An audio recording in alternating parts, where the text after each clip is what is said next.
Today from the Global Lane, overlooking religion's role in helping to change the world. I think both parties have struggled to fully understand religion to the extent they probably should. And Americans have to care about that. An upcoming Fathom event and the powerful and therapeutic scene from The Chosen that changed this actor's perspective on his own physical challenges. It affected me on a very deep level, and it had the potential to affect others. 13 years after the big quake, in Haiti and around the world, strengthening families to keep kids out of orphanages. The shocking fact is 80 to 90% of the children in orphanages or placed in residential care facilities, they have at least one living parent. And the quarterback once called Mr. Irrelevant becomes relevant. Fearless and unashamed, Brock Purdy shares his Christian faith with the world. For me, my identity is in Jesus, and I'm gonna roll with that. And it's all right here on the Global Lane. Earlier this month on Religious Freedom Day, President Biden said his administration is standing against religious persecution around the world. Critics say much more needs to be done. Tough action speaks louder than words. Our next guest believes American diplomats must work with religious communities if they are to respond successfully to the many challenges now facing the world. Sean Casey taught and worked at several seminaries and universities, including Harvard Divinity School, Georgetown University, and Berkeley. He served as special representative for religion and global affairs at the U.S. State Department. He's author of the book, Chasing the Devil at Foggy Bottom.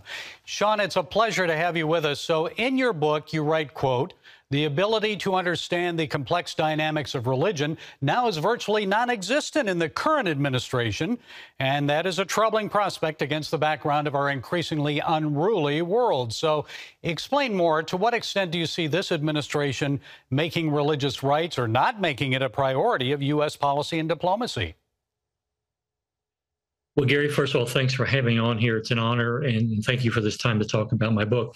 Back in 2006, a former Secretary of State, Madeleine Albright, wrote a book called The Mighty and the Almighty. And she talked about the fact that as Secretary of State, she had an army of experts on thousands of different subjects. But when it came to religion, there was really nobody to call in the State Department who could answer her questions from a position of knowledge and expertise.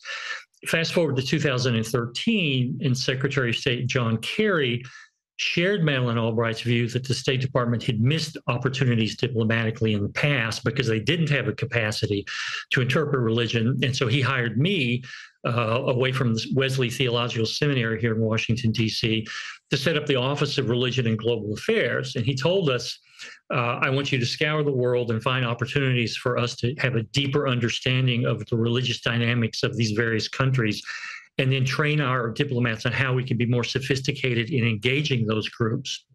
So for the next 4 years, I ran the Office of Religion and Global Affairs, and we worked with dozens of embassies and bureaus here in the Washington, D.C. area to try to help our diplomats understand the various demographics religiously around the world and what difference that would make for U.S. foreign policy. You fast forward to the Trump administration, our office was shut down, and so far through the first 2 years of the Biden administration, it has not been restarted. So it's really not a partisan issue. I think both parties, as they have led the State Department, have struggled to fully understand religion to the extent they probably should. Well, Americans are facing many problems here at home, so why should they be concerned about religious rights, religious freedom in countries like Somalia or India, elsewhere? Well, it's beyond just religious rights. We do have and have had an Office of International Religious Freedom since 1998. It's their mission to monitor and then to advocate for religious freedom. That was not our mission. Let me recite a few issues for you, just to name a few beyond religious freedom, keeping in mind that that was not our mission. That was the other offices. We worked on refugees. Right now, there are estimates that soon there will be hundreds of millions of refugees around the world. The current record, which we're in the midst of, is about 80 million refugees. And many of those people, well, they're on the move. To be a refugee, you have to have fled your country because of persecution. We also worked in countries to work against public corruption. We ran anti-corruption workshops in places like Nigeria, working with both Christian communities and Muslim communities. And so the list goes on and on beyond simply religious freedom, that there were many public issues that religious communities are involved in around the world. And Americans have to care about that. We care if there's a flood of refugees coming our way. Are there things we can do to help resettle those folks close to home or eventually back in their own countries? Are there ways that religious communities can continue to provide global health services to underserved populations? Can they help eradicate poverty in their own countries and regions? Can they mitigate and adapt to climate change and the ravages it's having on global agriculture? So there were dozens of issues that we worked on around the world that, if we didn't make progress on, there were going to be more people knocking at our door, wanting to flee the terrible living conditions or political conditions they found themselves working under. And some that were very challenging, I'm sure, for you. When you served under President Obama during his presidency, we saw ISIS slaughtering Christians and other people of minority faiths. We saw Muslim Brotherhood followers destroying churches, killing Christians in Egypt. So what challenges did those situations pose for you as religion and global affairs diplomat at the U.S. State Department? Well, one of the things we participated in was Secretary Kerry's process of declaring that ISIS had been guilty of genocide against Christians, Muslims, and other groups. I was part of a small group of people who came together to advise him on whether or not the United States should declare that ISIS had committed genocide, and we came up with the recommendation that he should do that, and indeed that was what his own inclination was. So we were able to use international law, and eventually we hope to be able to hold those folks accountable. At the same time, when the Obama administration built the global coalition to defeat ISIS, I was part of a group that met with leaders in the Gulf area. We met in Kuwait to discuss the beginnings of the strategy that led ultimately to the demise and defeat of ISIS. So it was an issue that we spent a lot of time working on. Okay, the book is Chasing the Devil at Foggy Bottom. Sean Casey, thank you for sharing your time and insights. We appreciate it. Thanks so much, Gary. It's been great to be with you. It's the moment the Chosen fans have waited for. In just a matter of days, on Groundhog Day here in the U.S., the final 2 episodes of Season 3 will premiere in theaters nationwide. So many people wanted tickets, they crashed the ticketing website after the series creators made their announcement. Well, here to tell us more and hopefully reveal a little bit about what we might expect from the season finale is veteran actor Jordan Walker-Ross. He portrays the disciple Little James in the Chosen series. Jordan, it's good to talk with you. You've been acting since age 6, in TV and film since you were 12. So you've been in shows like 1883, True Blood, Reno 9/11, Just Jordan. So now this role of Little James in The Chosen. So how did you get involved in this production? The time that I was cast in The Chosen, I had just moved back to Texas from LA. I was working in an acting school. I hadn't really done much professional acting in, the 5 years leading up to it. So it was kind of a slow time. It wasn't the most fulfilling time in my life creatively. I felt like, I was kind of stuck. I had just started a family and wanted to provide for them, and acting wasn't doing it. So I was trying to find other sources of income. And then I got an audition for The Chosen and did the call back and got to meet Dallas Jenkins. And then I got a call about a week later, and that was, this October or this summer will be 5 years ago, which is pretty surreal. But it's been, the biggest blessing of my career and one of the biggest blessings of my life. And I'm so honored to be a part of it. Well, you do such a remarkable job in this. You really do. It's amazing. And what a rich character to portray. So what makes this role so different for you, maybe even more challenging than the rest? This is, playing Little James on The Chosen has been the most personal role that I've ever had the privilege of playing. Little James, there's not much known about him biblically, but Dallas Jenkins, when I auditioned, noticed that I had a limp, and that limp is a result of cerebral palsy and scoliosis, which is something that's limited my opportunities as an actor. So for every other role that I had ever played, I felt this pressure to hide my limp, to cover it up, to dial it down as much as possible. And that was because of what I was hearing from casting directors and agents and producers. And Dallas Jenkins was the first person to really embrace it and make it part of my character, which has added so many layers to Little James that weren't there before, and so many interesting aspects of this character that we've been able to explore since then. And that's all, led up to Little James's big come to Jesus meeting and in season 3, where he asks the question that we've all asked at some point, which is, why not me? Why does this person, get healed and not me? Why does this person get this promotion but not me? This idea that we are constantly comparing ourselves to others. Well, that was quite a compelling scene, a moving scene. I mean, it brought many people to tears. And let's look at a clip of that. I could heal you right now. And you'd have a good story to tell, yes? Yes, that you do miracles. And that's a good story. But there are already dozens who can tell that story. And there will be hundreds more, even thousands. But think of the story that you have, especially in this journey to come, if I don't heal you. Now, people can see the full scene from Season 3, Episode 2 by downloading the Chosen or Angel Studio apps. It's also on YouTube. Jordan, when you did that scene, did you realize how powerful it really was? I'm sure it helps many people who haven't received a healing, helps them to understand a little more about how God works and why. Yeah, I mean, doing that scene was a really cathartic experience, because those are all questions I've asked myself. Those are all questions I've wrestled with over the years, and getting to act it out and in this controlled, safe environment was really powerful and therapeutic. And I knew it affected me on a very deep level, and it had the potential to affect others. But the response that we've gotten after that release has been overwhelming in all of the best ways. I've gotten probably thousands of messages and comments and emails from people who struggle with a wide range of disabilities or insecurities. And it's just been the most amazing thing, because as an actor, that's what we do this for. At least for me personally, I've always wanted to be a part of something that could impact people in a positive way long term. And I feel like I've been able to do that now. Okay, quickly, I know there's going to be another Chosen Fathom event. The final 2 episodes are coming up on February 2nd and 3rd around the country, 3 p.m., 7 p.m. in theaters.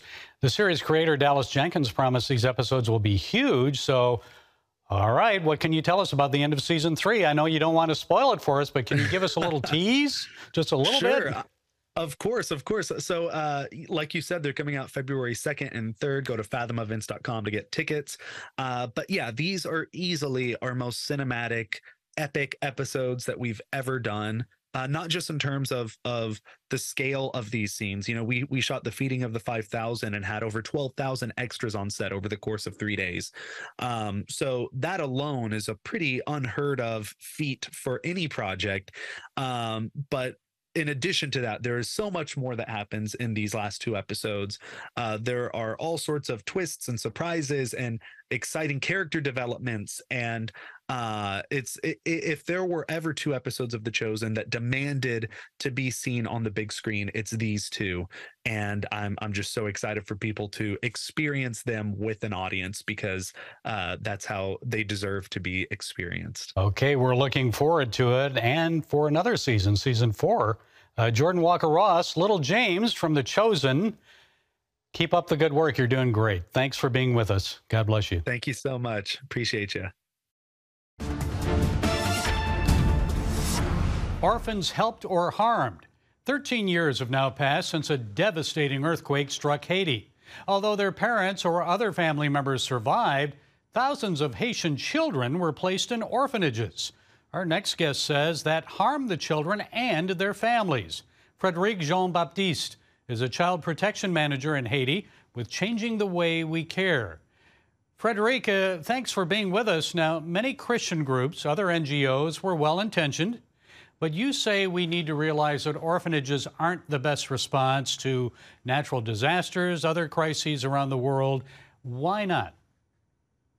Thank you so much. So for children everywhere, bright futures begin with loving families. And sadly, emergencies or poverty can drive families apart. And parents are often forced to place their children in residential care facilities. That's another term for orphanages, to meet their basic needs. And the shocking fact is 80 to 90% of the children in orphanages or placed in residential care facilities, they have at least one living parent. And the living parent here can be an extended family member as well, grandmother, aunt, cousin. And we've realized with the initiative that I'm working for, Changing the Way We Care, an initiative with CRS, Catholic Relief Services, and Maestro with donors globally, we realized that sometimes families, they need to be connected to the resources that are appropriate to make sure that children can continue thriving in a safe and nurturing families. When I was there within days of the earthquake, I saw many little kids just hanging out, roaming around the streets. They had nowhere to go. And 13 years have passed since then. I'm assuming many of those kids were placed in orphanages and they've aged out. So what's become of them? There were a lot of children who were separated, but immediately, I think, working with partners and especially with Institut du Bien-être Social, IBERS, which is the child protection arm of the Haitian government, they really prioritized doing family reunification. So it was working on the field to try to trace those families. So several of those children, they were successfully reintegrated into family with their family members. But others, in fact, yes, they did stay in orphanages and they have aged out, as you correctly said. And that's where the support comes in terms of, that is one of the work that Changing the Way We Care in Haiti is doing as well. But we could discuss a bit later about how the support system that is built around families, around the children, and around youth to make sure that they can go to vocational training and everything else to make sure that they can have a positive impact in our world. Well, as you pointed out, worldwide, 80% of the children residing in orphanages still have parents. So why are they in the orphanages if they have parents and other family members? That is a great comment. So what happens is the orphanages being placed, being existing, it becomes as a pull factor.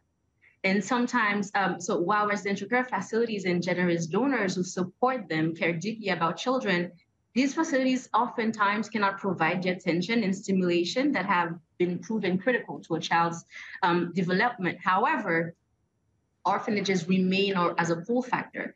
And in societies, in our communities, where sometimes families feel unequipped to provide, for example, meals 3 times a day for their children, so they often turn to orphanages thinking that they can receive those basic services there.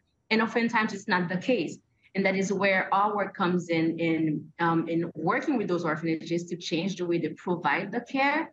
And on another side, working with families as well to change mentality and knowing that there are other resources available to them to make sure that children stay within families. Okay, let's get into that a little bit. Your group contends that strengthening families is the best way to help orphaned and at-risk children. So how do we do that? What do we have to do? So yes, there are several ways to do so.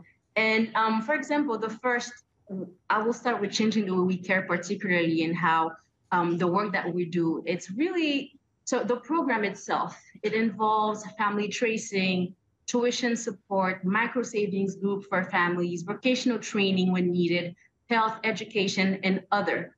But it comes with 3 different intervention points. So we have child protection committees in the neighborhoods, and they can serve as resources for family members who feel that they feel that they cannot meet the daily needs for their children. And then the other aspect is the family strengthening package.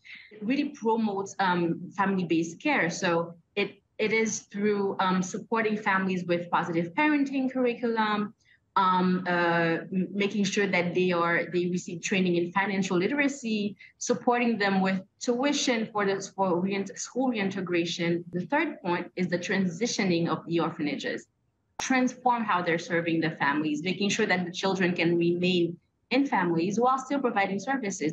Thank you so much. From Haiti, Port-au-Prince, Frederica JeanBaptiste of Changing the Way We Care. Thank you for setting us straight today. We appreciate it. Thank you. Just 3 weeks after NFL players knelt in prayer for Damar Hamlin comes this. Word about the faith of San Francisco rookie quarterback Brock Purdy, a devout Christian. More on that in a moment. Now, this young man is remarkable, folks. He's likely to be named Offensive Rookie of the Year, the first NFL rookie quarterback to score 4 touchdowns in a playoff game. That's amazing. Remember the kid in your childhood who always got chosen last when it came time to pick players for teams? Hope that wasn't you. Well, Purdy was selected as the last player in the NFL draft, number 262. He became known as Mr. Irrelevant. That's quite humbling. But this devout man of God kept pushing forward. More than halfway into the season, he replaced injured San Francisco quarterback Jimmy Garoppolo. He's led his team to 7 wins and no losses since then. He's helped take them to the NFC Championship game against the Philadelphia Eagles. His college alma mater, Iowa State, tweeted out, "You've always been relevant to us." But more importantly, Purdy knows he's relevant to God. Last December, after his first win as the 49ers starting quarterback, Purdy said, "For me, I believe in the Lord and I trust in him. I just go out there and I just play." On his Twitter profile, he writes, he is a believer in Christ. And he quotes Colossians 3:23, "Whatever you do, work heartily as for the Lord, not for men." Here's what Purdy told Jason Romano on the Sports Spectrum podcast a year and a half ago before his role as San Francisco's exceptional starting quarterback.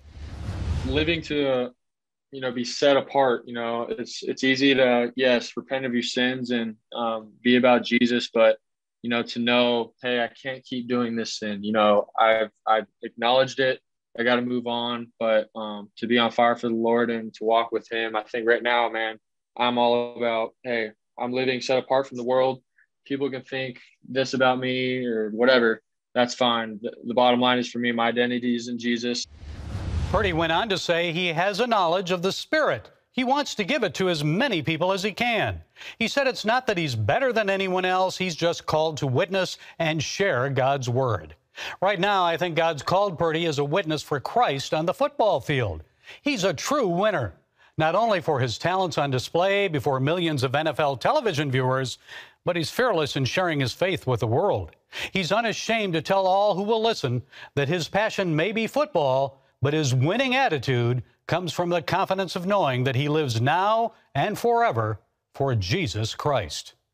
Well, that's it today from the Global Lane. Be sure to follow us on the CBN News and NRB channels, social media, and our broadcast affiliates. And until next time, be blessed.